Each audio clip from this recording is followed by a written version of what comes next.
What is up, guys? Andrew with No Excuses TV here, and today the video that we have for you is a fly tying video, but it's not one that I've actually tied. Oh, I've tied the fly, but this is not me tying it. So when I first got into fly tying, I bought the Scientific Anglers like beginner fly tying kit, right?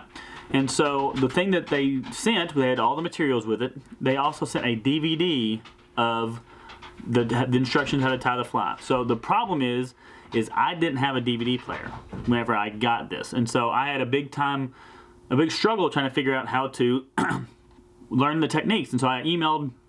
They told us that there's plenty of stuff on YouTube to figure out how to tie those the flies that they were in that video. The problem was I couldn't find one that lined up exactly with the materials that they had provided. So it would have required me to buy more materials or use other stuff. Excuse me, and I didn't want to do any of that. So what I did is I went through and broke all of the videos down for their specific flies, and that's what you have here. And so this is specifically for the Scientific Anglers beginner fly tying kit. It's the video that goes with it in case you don't have a DVD player. Here you go. Again, I'm not going to monetize any of this because it's not my material, but I'm wanted a place online that I could reference this and a resource instead of having to rely on having a DVD player, which as we continue to move forward is going to be less and less common. And so if you need one, here you go. So anyway, hope you liked the video. They did a great job tying this fly. Make sure you like this video. If you want other content that's not specifically fly tying, but just fly fishing, outdoor, hiking, camping, rock climbing related, make sure you hit that subscribe button and ring the click the notification bell so you never miss the next video.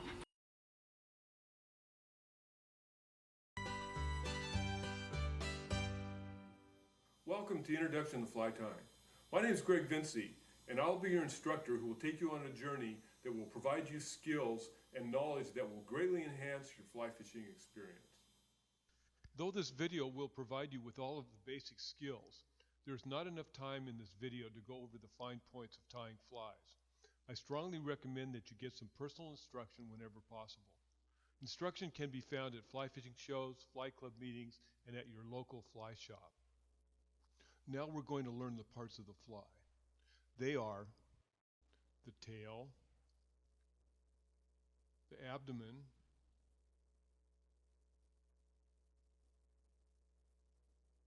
the thorax,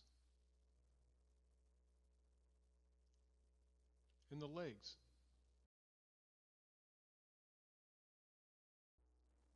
The tools that we'll be using are the bobbin threader, hackle plier, half hitch tool, scissors, and hair stacker. The thread spool is attached by snapping it in between the arms of the bobbin.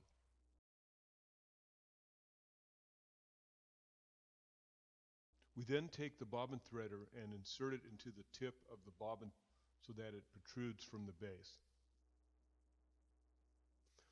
Then we take the end of the thread and insert it into the protruding wire loop of the bobbin threader.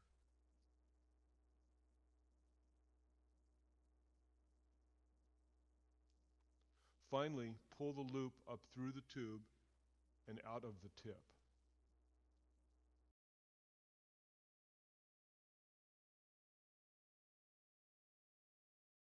In order to even the hairs of the clump of elk hair we use for hair wing flies, such as the elk hair caddis we will tie later in the video, we use a device called the hair stacker. We begin by cutting a clump of elk hair or deer hair that we are using to tie our hair wing fly.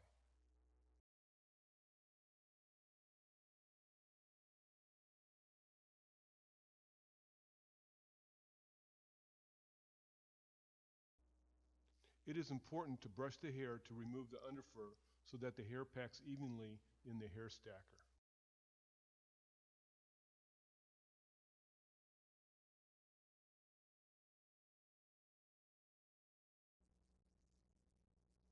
Now place the tips of the hair into the flared top of the hair stacker and push down.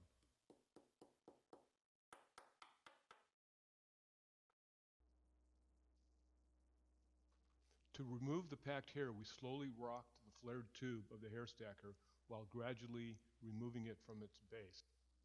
It helps if you hold the hair stacker with the base slightly elevated.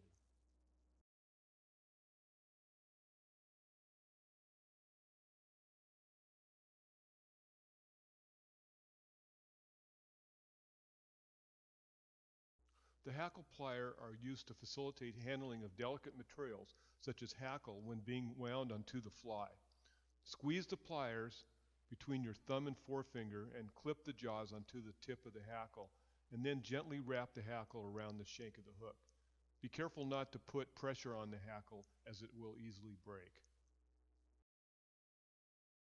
Hackle and tail are always visible no matter what the lighting conditions are. The Adams is a great mayfly pattern, but will work well during hatches of other aquatic insects too.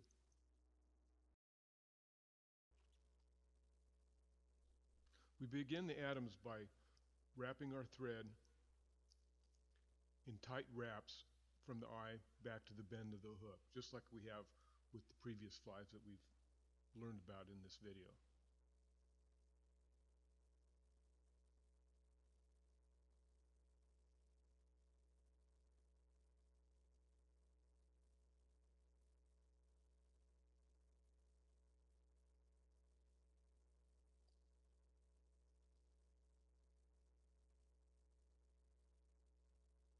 Now we're going to tie in the tail.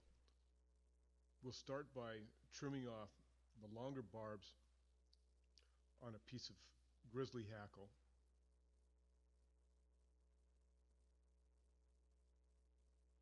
And remember that the length of the barbs should be roughly 1/3 of the length of the hook shank between the eye and the bend. Now we'll cut off a small section of barbs from a piece of brown hackle.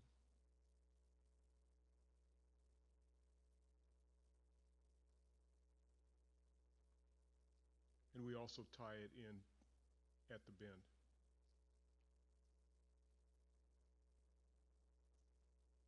These combination of colors make the fly very easy for the fish to see. Now we'll begin applying the dubbing. Take a small clump and then pull out a few strands and start twisting it around the thread. We want to create what appears to be like a small diameter yarn, which we're going to eventually wrap around the shank of the hook. The best rule of thumb is to use less rather than more.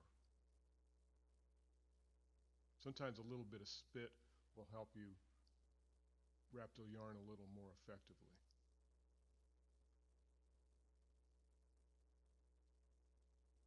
Now we wrap forward in tight wraps towards the eye.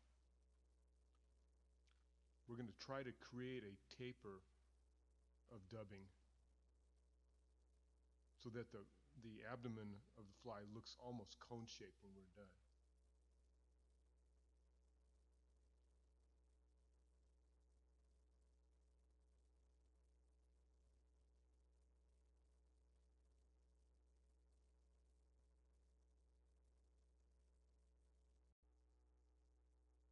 Don't get discouraged if you find the dubbing technique difficult to master. Just keep practicing and practicing, and eventually you'll get it right.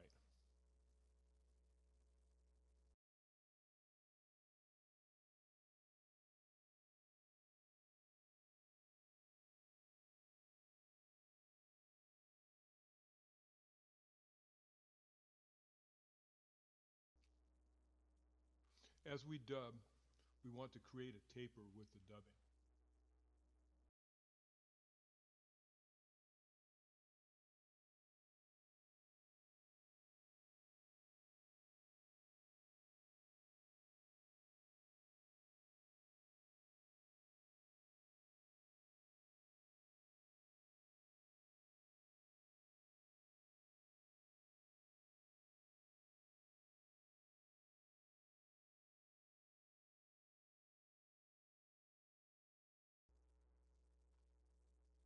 We'll now tie in our hackle. take a feather of the grizzly hackle and strip away the barbs at the stem. Now it's important to remember that the curved or shiny side of the hackle should be tied in so that it faces the eye of the hook.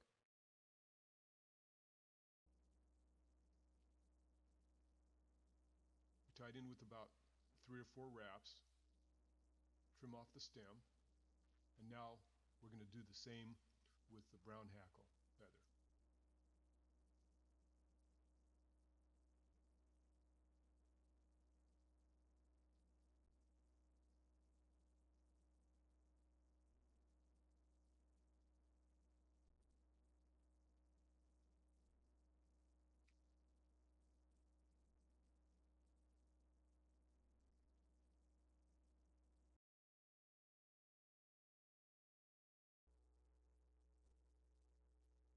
It's important to remember that the thread wraps need to be very tight.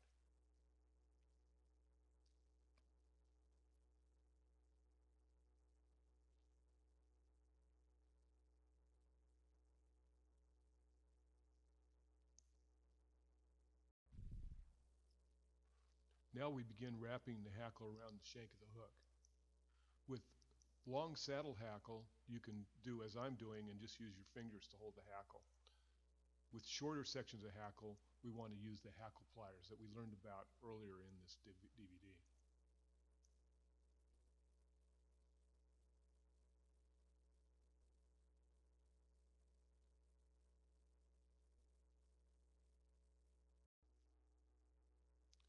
Now we'll wrap the brown hackle through the wraps of grizzly hackle forwards towards the eye.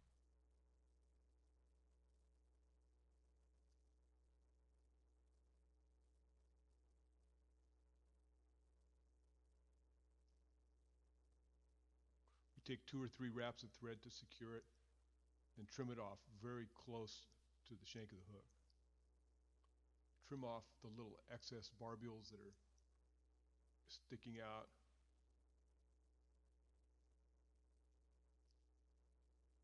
Take a few more wraps.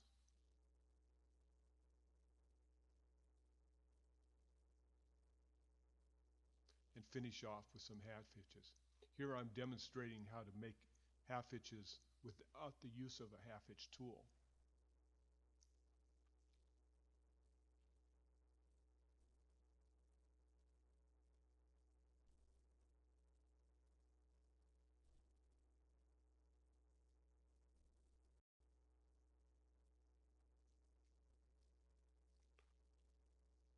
Application of some head cement behind the eye and in between the wraps finishes off the fly. There you have it. You now have all the skills necessary to embark on a lifetime of tying flies. When you're on the stream, remember to pinch your barbs, release your fish, and keep our waterways clean.